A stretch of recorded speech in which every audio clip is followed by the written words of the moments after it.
तुम अभी तक क्या कर रहे हो? पढ़ रहे थे भैया, कल एग्जाम है। 1:15 हो रहा है, तुम लोग अभी तक पढ़ रहे हो? एग्जाम का इतना टेंशन है? सिलेबस से कंप्लीट नहीं हुआ, पढ़ रहे हैं एक एक यूनिट बाय यूनिट, और पीछे से बहुत बढ़ जा रहा है। कौन सा सब्जेक्ट का है? डाटा स्ट्रक्चर का कल एग्जाम है। डीएस। हाँ, कितना पढ़ लिए हो? पढ़े हैं तो 3 यूनिट पढ़ लिए हैं, और आगे से पढ़ते जा रहे हैं, पीछे से बोलते जा रहे हैं। समझ ही नहीं आ रहा, एग्जाम के लिए टेंशन हो रहा है कि कैसे एग्जाम देंगे, लिखेंगे। हाँ, होता है, सबके साथ ऐसा ही होता है। टेंशन मत लो, कोई बात नहीं। क्वेश्चन इजी आता है, बन जाएगा। ऐसे मत करो। पूरा यूनिट पढ़ने की कोई जरूरत ही नहीं है तुमको। पहले स्टार्ट करो फर्स्ट यूनिट। इसमें का जो मेन टॉपिक है उसको पहले कवर करो, जो मेन टॉपिक है उसको कवर करना। सब चैप्टर का ऐसे ही करो, मेन जो टॉपिक है उसको कवर कर लो, बाकी सब तुम्हारा हो जाएगा। इसमें मतलब कितना थ्योरी, जैसे हम बोल रहे हैं लोग, ज्यादा कोडिंग पार्ट्स पूछता है और थ्योरी पार्ट्स वगैरह। कोई बात नहीं, तुम्हारे पास बहुत सारा ऑप्शन रहता है वहाँ पे। हाँ। 8 क्वेश्चन पूछता है और उसमें पार्ट 16 रहता है। जैसे मैं फर्स्ट क्वेश्चन दिया, उसमें ए पार्ट बी पार्ट करके देगा। ऐसा ही 8 क्वेश्चन देगा, 8 में से करके 16 पार्ट रहेगा। और इसमें तुमको 5 क्वेश्चन यानी 10 ऑप्शन को तुमको टच करना है।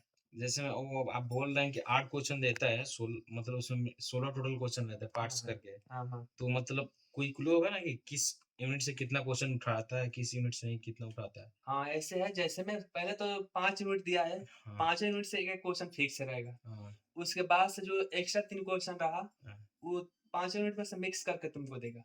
हाँ। ऐसे मतलब इसके हिसाब से जैसे हम 4 यूनिट कंप्लीट करेंगे तो मेरा हो जाएगा एग्जाम। हाँ, 3 यूनिट तुम बढ़िया से कंप्लीट कर लो, फिर भी तुम्हारा एग्जाम बढ़िया जाएगा। हाँ। लेकिन बढ़िया नंबर लाने के लिए तुम 3 यूनिट बढ़िया से पढ़ लो, उसके बाद से जो लास्ट का 2 यूनिट है, उसको ऐसे ऊपर का जो मेन टॉपिक है चैप्टर वाइज ऐसे कवर कर लेना। मतलब एग्जाम, कुछ एग्जाम के बारे में बताते हैं, कैसे एग्जाम होता है? आरजीबी का एक भी बार नहीं दिए, एक्सपीरियंस नहीं है। आपको हाँ, तो एक्सपीरियंस होगा, आप तो एग्जाम दे चुके हैं बहुत सा। थोड़ा सा एक्सपीरियंस बताए थे, मतलब आपको एक्सपीरियंस से बताए थे कैसे एग्जाम होता है आरजीबी का। मेरा हाँ। फर्स्ट टाइम है। वो आज की जो एग्जाम लेता है ना, कोई खास नहीं होता है उसमें। बस तुम्हारा जब 3 यूनिट बढ़िया से कंप्लीट है, तो नीचे का जो लास्ट 2 यूनिट है, उसमें जो मेन चैप्टर का जो मेन टॉपिक होता है उसको कवर कर लो। दोनों यूनिट का बस मेन टॉपिक कवर करो। और तुम्हारा क्वेश्चन जो पूछेगा, तो तुम्हारा अगर ये 3 यूनिट कंप्लीट है तो फिक्स है कि तुम्हारा 3 क्वेश्चन बन जाएगा इससे। और नीचे का जो 2 यूनिट है, इसमें का जो मेन टॉपिक है वो कवर है तुम्हारा। इसमें से मान लो एक ही क्वेश्चन पूछता है, तो एक फिक्स से बन जाएगा। और बचा पांचों में से मिला के और एक क्वेश्चन तुमसे बन ही जाएगा। ऐसे तुम्हारा बस 5 ही क्वेश्चन टच करना है, 8 में से 5 टच करना है। उसका मतलब एग्जाम में इस समय क्या टाइमिंग रहता है, कितना क्वेश्चन कितना टाइमिंग में करना रहता है? ये कुछ तो टाइमिंग होगा। उसका होता है जो 10 बजे से एग्जाम का क्वेश्चन पेपर मिलता है, और 10 से 1 लगभग 3 घंटे का पेपर होता है। और तुम्हारी रिपोर्टिंग टाइम होता है 9:45 में। और तुम 9:45 में जाते हो अंदर, तो उसको तुमको आंसर शीट पे OMR शीट भरना पड़ता है पहले। और उसमें तो ऐसा गलती होता है फर्स्ट ईयर के बच्चों के साथ, उस पर ध्यान देना पहले। उसके बाद से तुमको जब 10 बजेगा, उस टाइम में तुमको क्वेश्चन पेपर मिलेगा। उसके बाद से उसको तुम स्टार्ट कर देना।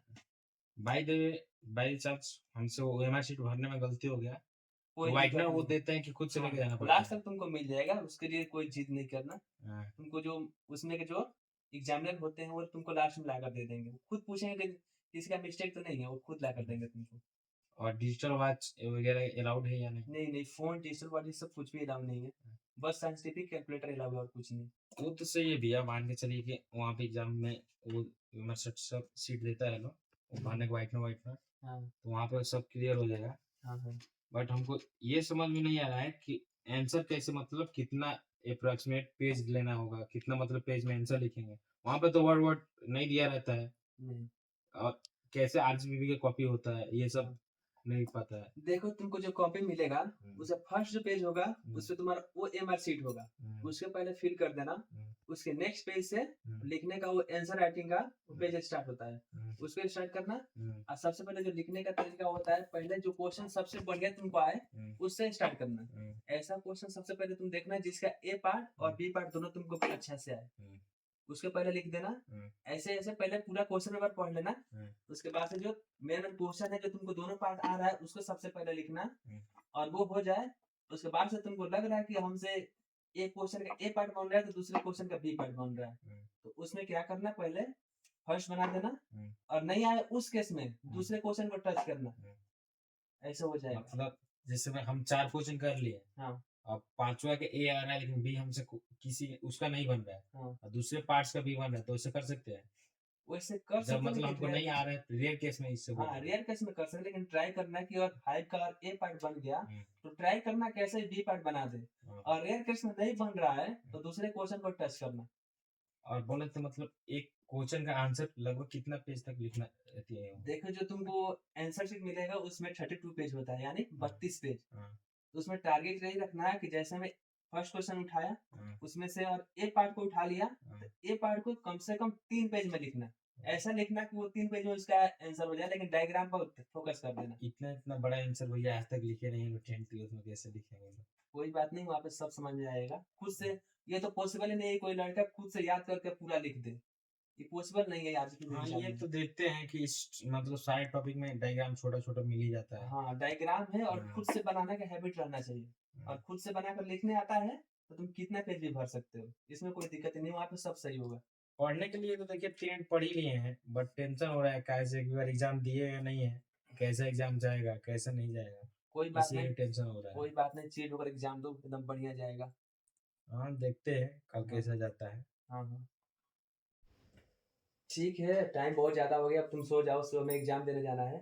हाँ, टाइम तो हो ही गया भैया, देख सोच रहे हैं कि थोड़ा सा एक और, ये थोड़ा सा 1 मिनट पढ़ लें, उसके बाद सो जाते हैं। हाँ थोड़ा सा पढ़ लो, लेकिन फ्रेश माइंड होकर एग्जाम देना, हाँ, और अभी सो जाओ, सुबह में उठ कर रिवीजन कर लेना।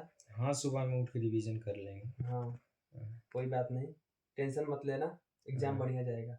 गाइडलाइन देने के लिए thank you. Best of luck. हाँ, थैंक यू भैया।